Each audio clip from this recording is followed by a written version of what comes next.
guys, welcome back to my channel. If you're new, hi, welcome to my channel. Today's video is going to be either, you can take it as two things, either things I wish I would have known before becoming a stay-at-home mom, or the truth about being a stay-at-home mom. I'm just going to be saying things that I think people need to know before they become a stay-at-home mom, because it's definitely not a job for everyone. And honestly, before I became a stay-at-home mom, I kind of just thought that it was like easy, like you kind of just sit around eating bonbons like everybody says, but it definitely is not easy. This is by far the hardest thing that I have ever done, and I just want to add a little bit of disclaimer in the beginning of this video.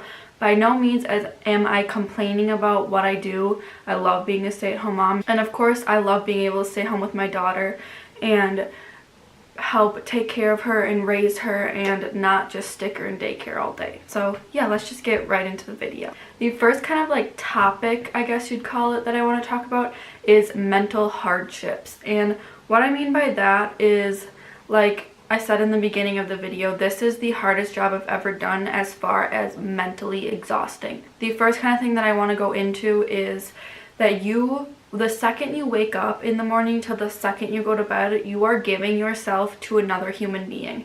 So unless you wake up before your kid wakes up, you're not getting ready. Unless you have a toddler clinging to your leg or pulling stuff out of the cupboards and making a mess just so you can get ready, or you have a newborn baby that's crying that you have to tend to. I mean, if you're breastfeeding or pumping, it's like 10 times harder because you have to do that on top of trying to take care of a baby as well. You're giving yourself to another human being literally 24/7 all day. You might get a little break when they're taking a nap, but guess what you're going to be doing when they're napping? You're going to be cleaning up after them or washing their bottles or their clothes, or, you know, for me, like I take care of Dalton's stuff too, so I'm taking care of his clothes and the messes that he makes and stuff like that. And I can't even imagine what it's like to be like a stay-at-home mom of 4. So I'm only a stay-at-home mom for 1, and yeah.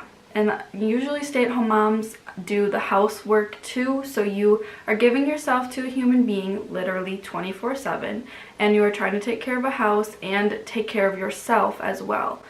So that's one thing that I didn't realize, was that you literally give yourself to that baby or that toddler all day long. And then the next thing, as far as like mentally, you literally do not get time for yourself. So like, for example, if I don't wake up before Everly does in the morning, I don't really get to get ready. Usually if I don't wake up before her, then I just stay in my pajamas until literally 1 in the afternoon, and then I shower when she's down for a nap. So yeah, you don't get time for yourself. You can't just like sit around and like paint your nails or like do your hair. If you guys watch other YouTube moms or follow a lot of moms on Instagram and they look like they have their life together because they have their hair and makeup all done all the time, know that that is not true, that is not how they look on a daily basis. I guarantee they look like that like 3 times a month. Like, it's not a daily thing. I look like this most of the time, or I'm in my pajamas with my hair in like a greasy ponytail because I didn't shower.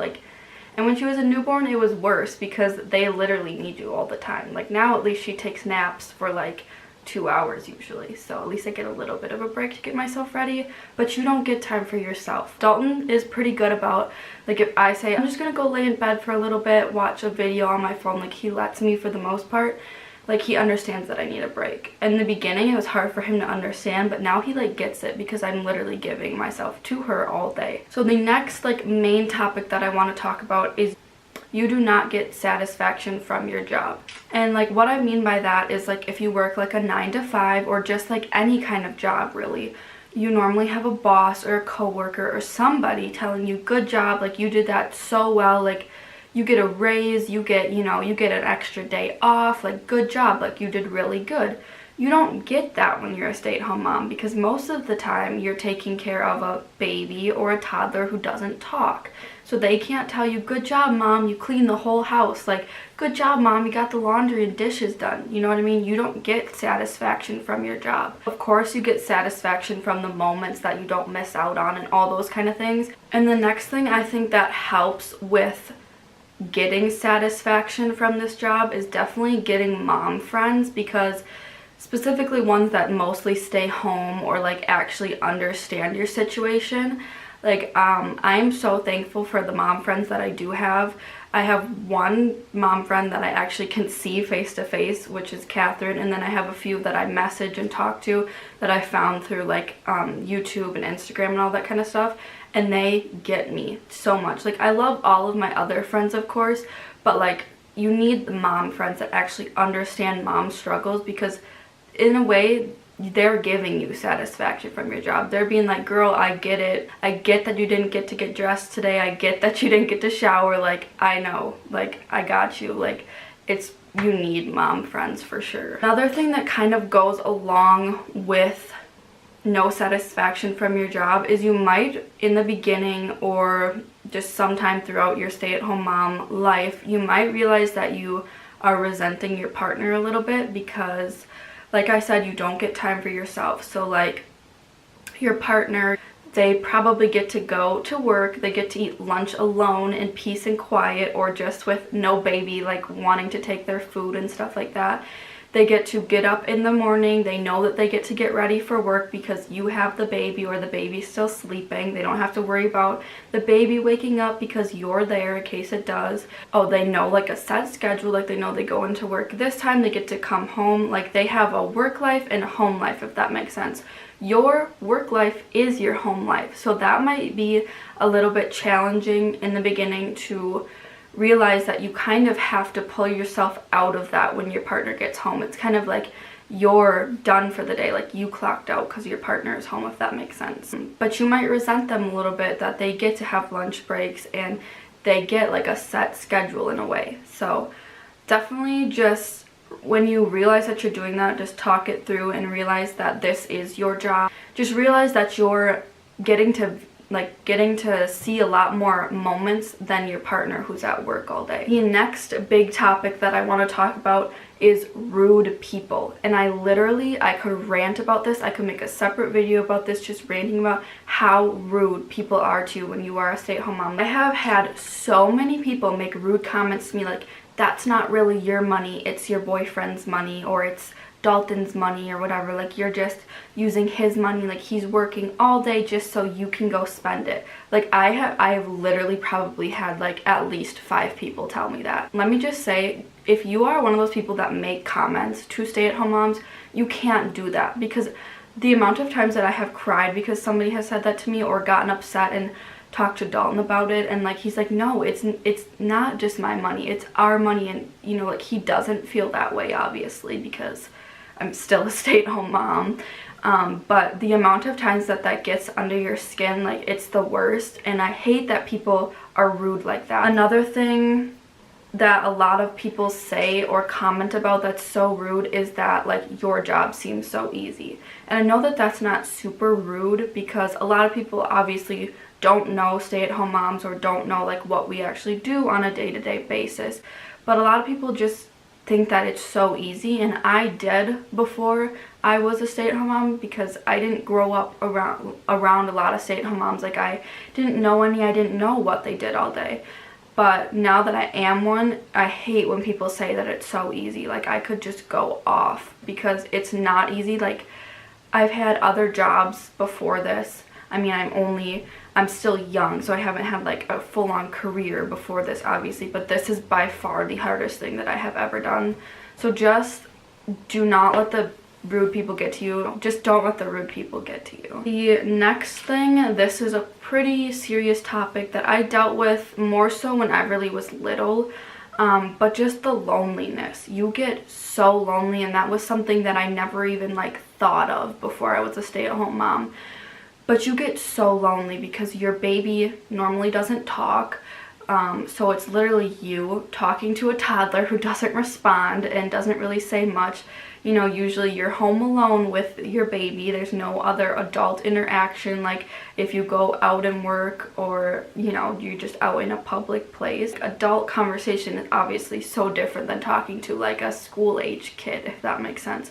You don't get adult conversation. You do get lonely, and you do, I don't know, find yourself trying to have a conversation with your toddler and then realizing, oh yeah, they don't talk yet. Like, that is why I love the weekends so much, because I actually get to get out of the house and we're normally doing things, and I get to actually have conversations with real people that understand me, if that makes sense.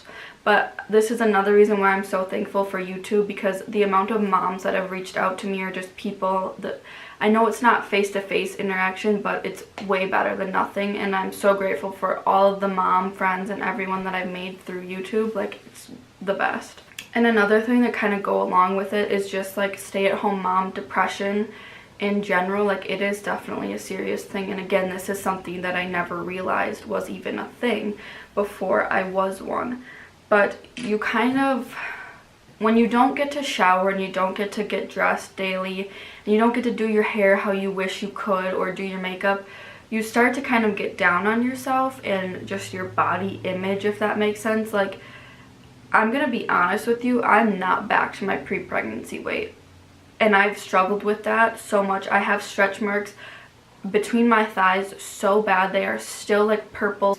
That gets to you. It gets to you when you don't get to get ready and you don't get to feel like yourself, and you know, you don't get to take care of yourself like how you should, if I'm being completely honest. Like, you definitely need to take time for yourself mentally, or you will go insane. Like, you will lose your shit. Like, I am not kidding, because there were like days or weeks where I would not take time for myself, and I can tell a huge difference when I take 20 minutes to myself during the day versus when I take nothing. Like, it's incredible just what 20, 15, 10 minutes can do, like, to your day, to like your mental state of mind, if that makes sense.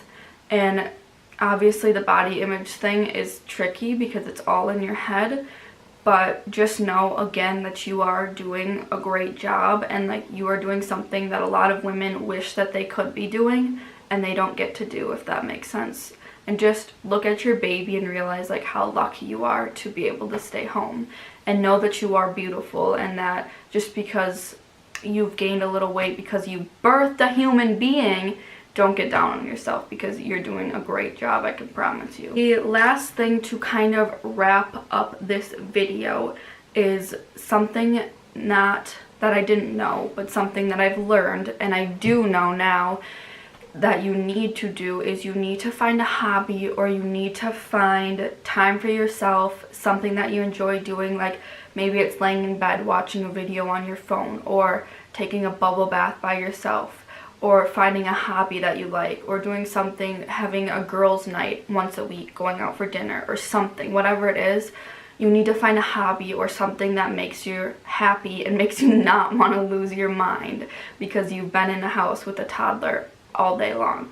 For me, one of the greatest things that I have found is YouTube. That is my hobby. That is something that I enjoy doing. I absolutely love it. That is something that distracts me throughout the day. Like, this is distracting me because I'm getting to talk, and like, even though I'm talking to a camera, I'm still getting to talk out my feelings and show my life and show how real it actually is.